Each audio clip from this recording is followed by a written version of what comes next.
The things I've been working on of January of 2022. Let's talk about it. Let's break everything down that's been going on.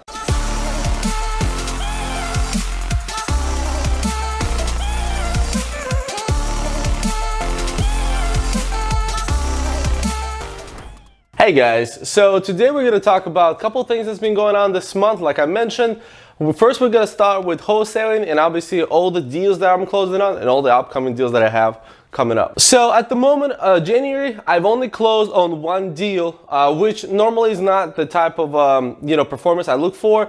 We normally look for about 3 to 4 deals a month. But because it was start of the year, and the reason why it started for me very slow is that we closed on 6 or 7 deals in the beginning of December. So anywhere, I think last week of November till December 17th was absolutely nuts. And we closed on so many deals and everything just I had closed. And what happened is that the holidays were kind of slow. I had my VAs take a break and stuff like that. And I took a break myself because you cannot keep going in that pace that I was going at that time.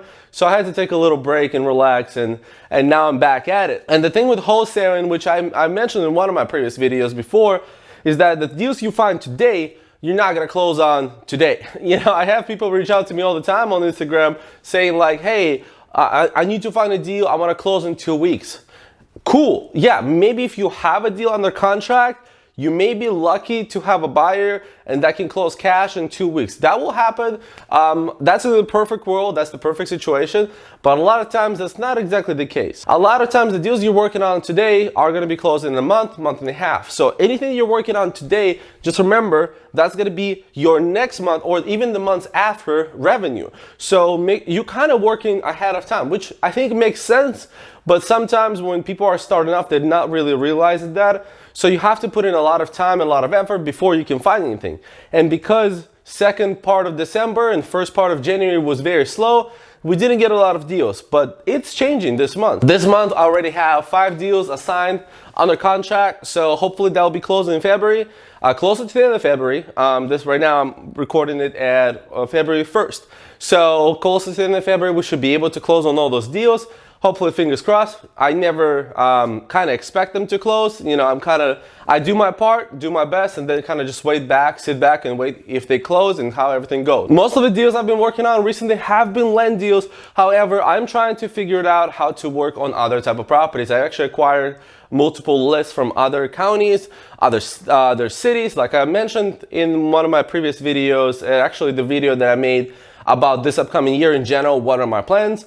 I mentioned that I do want to pretty much take over Florida, which is the plan is to do deals everywhere. And right now I've expanded to Jacksonville and Miami, and my VAs are doing cold calling there as well. And hopefully we can get something done quick. They are getting some leads, but like I said, it takes some time. Another good thing that happened this month, it's actually my Udemy course. We hit the most amount of students that I've had in 1 month ever. So I hit 44 students this month, and I think we're overall at about 150 students since I started teaching on Udemy. I've had people say good things about the course. A lot of people do enjoy it. They think the amount of information you get for the value you pay is absolutely fantastic. People love it. And it was my first course. You know, I've never done a course before. I've taught stuff on YouTube before, and that was something that I wanted to try and do because that's a little bit of a different animal. You have to approach, you have to teach step by step in a more longer process. The videos are longer,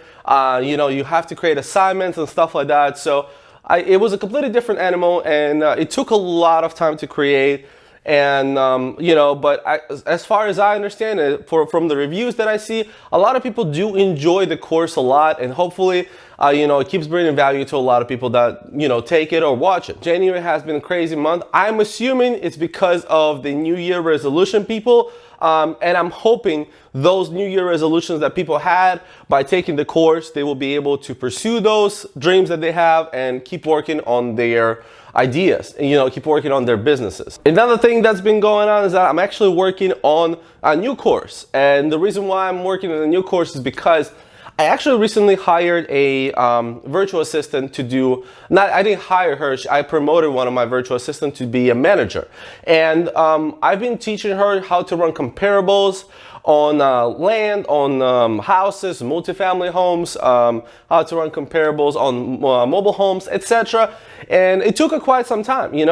Actually, she started beginning of January, and now I think 3-4 weeks in, she finally gets it. She still has some questions, but most of the time, I've trained her well enough that she makes the correct offers that we should be making. But while I was teaching her, I realized that multifamily is pretty simple. Houses are pretty simple. Obviously, there are exceptions, and every house is a little different. But in general, the idea behind houses and comparables for houses and comparables for multifamily is pretty simple, especially for multifamily. In my opinion, that's the easiest one to compare. Not everyone agrees on that, but I really understand that multifamily based on cash flow. So as long as you can calculate the cash flow that you're gonna have coming in, it's pretty easy to determine what you can pay for the property. On the other end, we have vacant land. Okay, so vacant land is very interesting. Here's a couple of things with vacant land. There's so much that goes into wholesaling vacant land, not because it's not a different process from houses. So you still have to, skip trace the seller, get a hold of them, fill a contract, find a buyer, etc.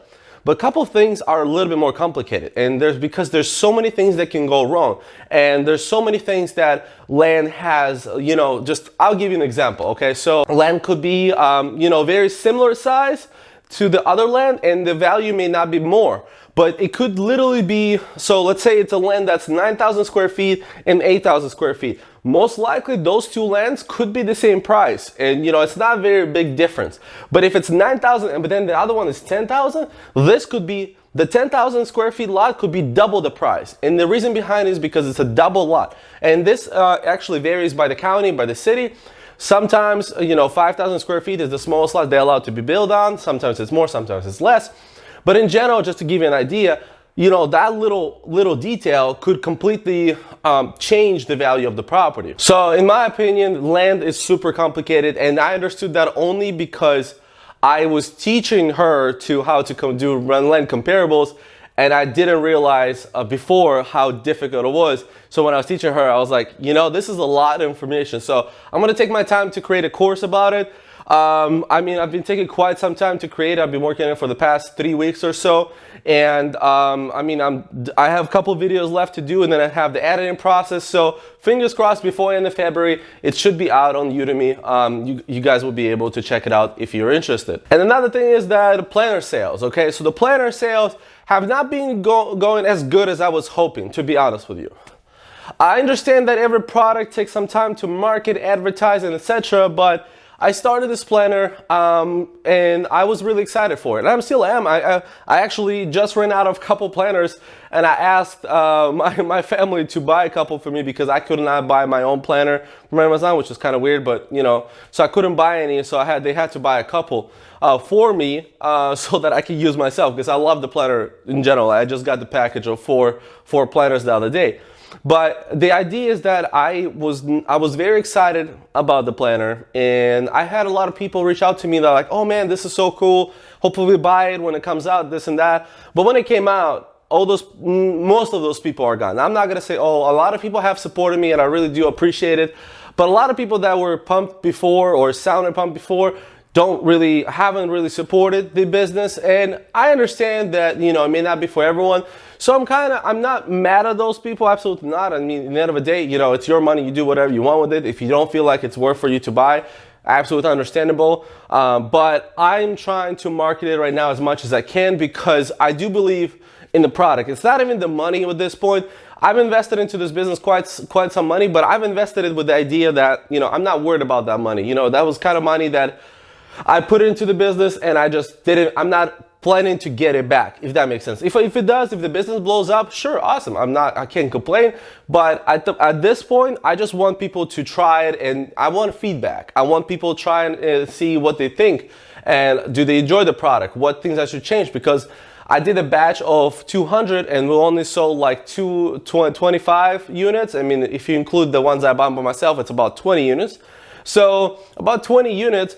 And I've been getting some feedback from the people that did use it. The amount of reviews I've got about people saying how good the quality is, how they enjoyed the way we did the binding, the everything, you know, and the inside, people like the freedom that you have inside, and how it's actually working out for them. I've had people reach out to me, they're like, hey, I've learned what affirmations are, I've learned what gratitudes are. It's pretty awesome. Before you, I had no idea how to use those things. So because you explain it in the planner and you let us kind of do our thing, I actually started using them and they're working out. So that's a really cool review. You know, something like that I love to hear, but I would like to hear more because I do want to improve every single time.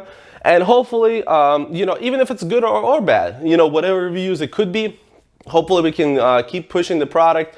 My idea is to start promoting on Instagram a little more and see if it goes from there. But at the moment, kind of stuck on that. The problem is it's a full-time business as well as my wholesaling business. So it's taking quite some time. So it's creating content, you know, the YouTube videos, the TikTok videos, etc.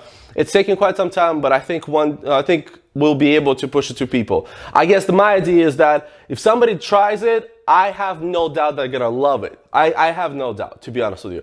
But the problem is to get someone to try it. I guess that's the biggest question. I'm very confident in my product. You know, I didn't do something for a year and a half that I didn't enjoy. I love the product itself. Like I said, I think it's the best planner I've ever used in my life. I know it's the best planner I've ever used in my life. So I enjoy it, and I think other people will do, but I guess it depends on if they're going to be able to, if they're going to buy it or not, and I guess we'll go from there. But that's just to give you an idea that not everything goes as planned as all the time. You know, the businesses could slow down, speed up. You know, my wholesale business slowed down, now it's picking back up. The planner didn't go as planned, but you know, pretty much in business most of the time nothing goes as planned, but you should have planned just in case, you know, just in case you're able to perform on your plans. But yeah, so hopefully you guys enjoyed this video. I'll have more updates coming up. I'm going to be doing these updates like once a month. So to kind of keep you up on my journey. But I also have 2 videos a week coming up on this YouTube channel, just talking about wholesale and different things, different suggestions.